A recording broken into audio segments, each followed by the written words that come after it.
Again, welcome to data mining course. This will be our video for downloading the R and also the RStudio. So here we said we can download both R and RStudio. So we have the R installation page. We can choose a mirror and then follow that direction. Now, downloading the R and RStudio is almost the same as downloading any application, whether you are using Windows or Mac. I will give an example of using, again, Windows. I'm using Windows here. So I'll even start from the basic one. Let's say here, I don't even know the address and the web address to download R. I don't know the website address, nothing. So what we can do is that we can just go to google.com. Then in google.com, I'm going to type RStudio and download. Actually, I have the download the first hint. Then I'll click on download RStudio IDE. And again, I'm using Windows, so I'll look for Windows. First of all, we have two different versions of RStudio Desktop and also two versions of RStudio Server. The open source license, that's what we need, is free. And RStudio Desktop is enough for our project here. Other than that, again, you can buy the commercial license. The commercial license gives us a lot of options here. We can connect to RStudio Server Pro remotely.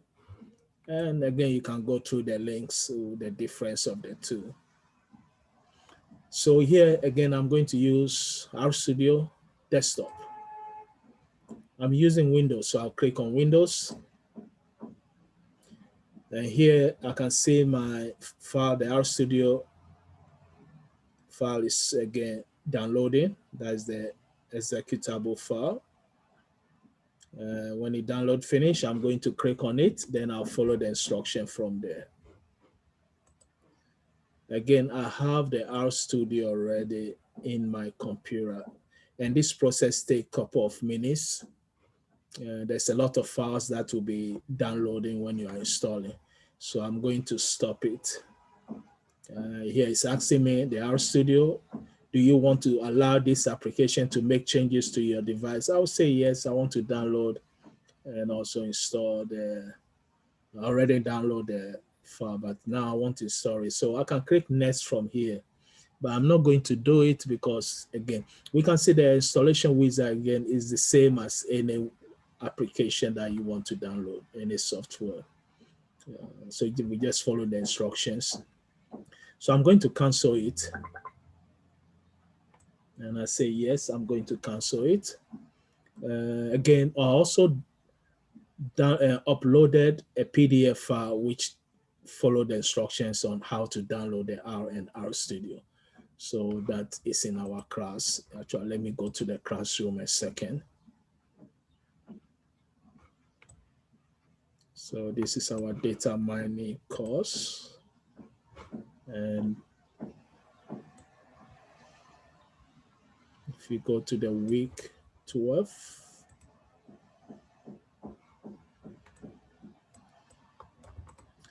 we can see the R for data science lectures. How to install R tutorial, again, is unit 2 tutorial. And also introduction to R language tutorial. So these two tutorials, the first one basically just instruction on how to install the R. The second gives us some, we're going to make a video on this, just how to use, for example, what is R variable, how do we write the script, how do we import package, the comment, etc. And it's a short tutorial on it. And that will be my next video that I will make after the downloading video. So now I have my R already, so I'm going to start the application now. So I have both R and RStudio, but I always prefer to use the RStudio. Also, I have the Rapid Manner. Rapid Manner, again, is like a Waker application that we use for our lab work. It's a GUI, graphical user interface, data mining, machine learning algorithms. We can use it. Also, it's they have a free version. Rapid Manner is like I'm using the open source one for free. They also have the professional version, which again you have to pay for the license yearly.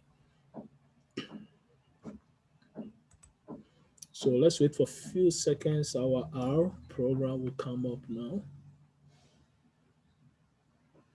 Okay, so when I start the program, this is what I get. Again, I use this few. The last time I used it, I was playing with it. You can see I have in the global environment section, I have two objects, or I would say variables. There's a values assigned. So I have a variable named A, we have a value there 8, X, we have a value there 2. So the global environment section here teaches whatever, we can see the view of whatever, in this case, files or variables, values that we are using in our program. So somewhere along my program, for example, if right now I type A and I press enter, I should see 8. So A is a variable in my computer right now. I already declared it, assigned A to it. Now, if I change the value A to be equal to 10, you will see that the value change. A is 10 here now. So now when I type A next time, it should be 10. So in this upper right side, we can see all the files that we are using in our program. Also, we can import a data set from here also. We can see the import data from tests, etc., SPSS, Excel, etc. Then on the left upper side where my cursor is now, this is where we can write our source file. So I'll say the R script. R script like in Java source file. I can write the R code here, save it, run it, and we have our menus here to build and etc. For now, today, we are not doing anything. This video is only for how to download the R and also how to use it. So for example, at the command prompt, which is the lower left side, it's like a calculator. For example, I can write 5 plus 7, it should give me 12. No. So let's say 7 plus 7, it should give me 14. Normally in R, we can declare variable. We don't have to indicate the data type. So let's say I have a variable name, or I just put X, and I can assign value to it.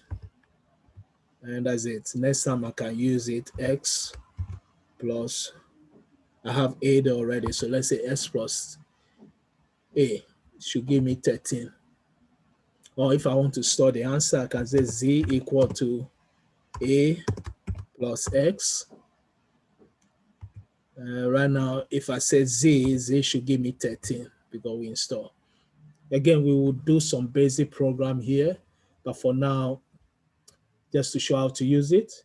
And also, this is our output section. When we write a script and you run it, we can get our result in this section. So again, that's the steps to, again, download the R. Go to the google.com, tap RStudio download, and it will be the first hint or the first link. Click on it, download, and click on the download after it's finished. The download icon, and from there you follow the instructions. Now, the first time you start your RStudio, you will see 3 windows. So you would not see the script window, the upper left side, what that we saw. So if you don't see it, just click on File, New File, then R script. Then the script section window will show up. So the top left box is where we type our code or the script. Then the top right box, we saw the import data set. And that's where we have our environment. Then the bottom left box is the text-based output. This is where we can type our code. It's like a command prompt. Then on the bottom right box, we can see, again, if we plot a graph, we can see the graph there. And again, that will be our next lab work. So this is what we see. This is our RStudio. As we said, the upper left side, is where we write our script, our variables on the upper right side. If we have any plots, as we can see, we click on plot or files or package, we will see we can view everything. So it's more or less like a viewer section. Then down here, we have the command prompt to write any command, our command to execute. So here we start with using comment in R.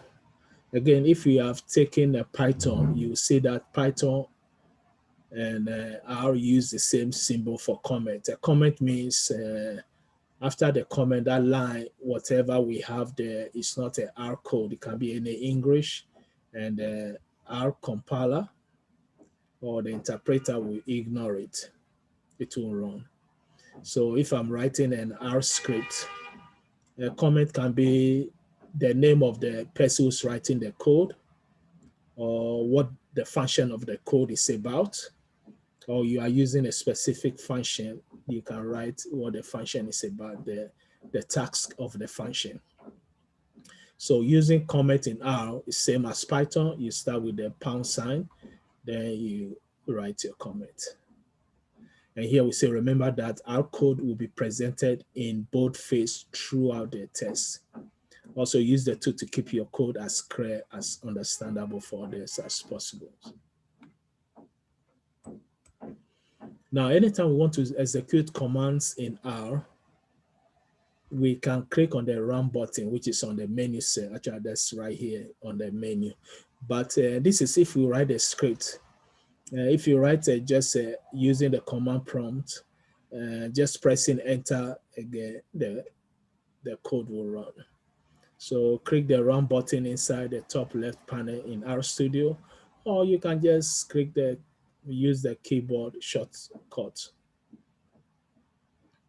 Now to run a multiple lines of comment, we can highlight the code. To run multiple lines of code. If you have more than one line of code, you can highlight all the code there. Again, you run it.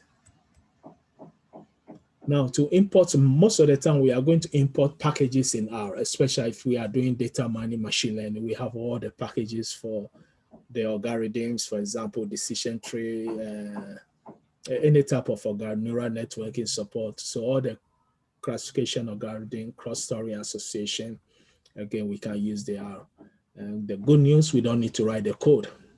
The packages are there, so we always have to install the package. So first thing we do, of course, we need to download. If I want to use any package, the first thing is I have to download the package that contains the code. And then I have to open the package.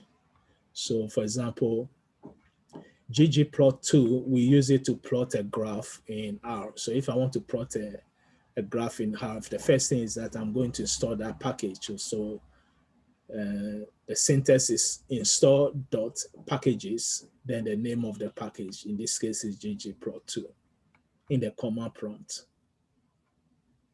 Then if I want to see it, then I can use the syntax library, the name of the package. So here we say the command to download the package is install.packages. Then the argument will be the package name. So to download the ggplot2, all we need to do is write install.packages, then ggplot2 in double quotation. Now, if you download a package for the first time, you will have to again pick a crown mirror before installation can continue. And we will do this in our next lab work. Now, also while you may choose any, also you may want to select one close to your geographical location. Now, in the process of downloading R, you will see that it will give you some option somewhere in Europe, America, you can see California, West Coast, maybe you see Boston. So normally, if when you look at the location of the crown mirror, this is again the comprehensive R archive network and different package, almost all the packages. So you look at the location that is close to you, then you can choose it. Now, before you use the package, you need to open it. So that's what we said here. here we install.packages. I install the ggplot2. If I want to use it, I have to open it. So I will have library ggplot2. So to open ggplot2, put the name inside the library command. Make sure this time we don't have no quotation, nothing.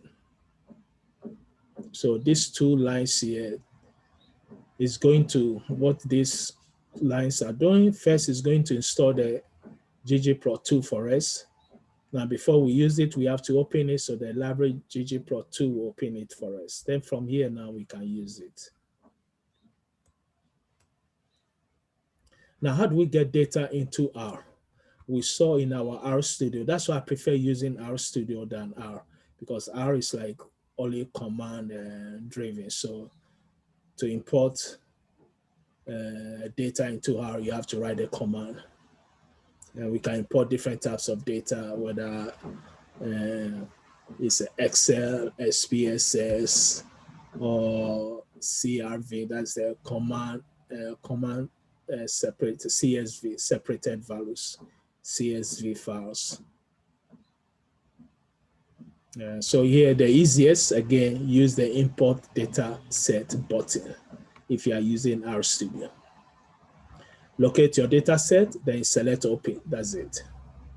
All the data set we will use in these lectures, again, have a column headers. So we should make sure yes button for heading is selected. Again, we're going to do an example. So we can see an example here. Here we have we are trying to import bank marketing training. This is a data set. So we put this data set into a new variable named bank training. Then we can use it. So here we are saving the data is to bank train. Now, when we write our code finish or whatever command we have, we run it. Then when we get a result, we will see the result on our screen. So we have an option to save the output. So use the same structure that we used to rename a data set. So if I have an output, I can save it in a variable. So example given here, we create a contingency table.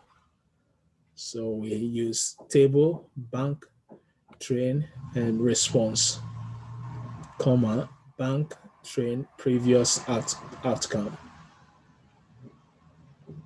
And this is a short section of creating a contingency table. So you should save the table under its own name. For example, T1. So that's what we have here.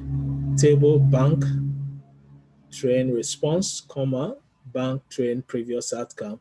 We put it in T1. So we have a contingency table that's as T1. Now, accessing records and variables in R.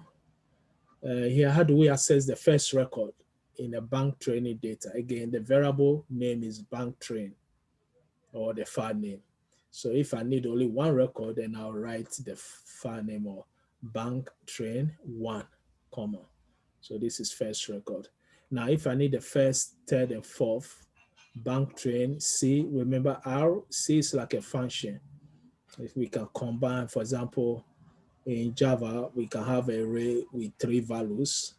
I can also use a C function that will give me 3 values.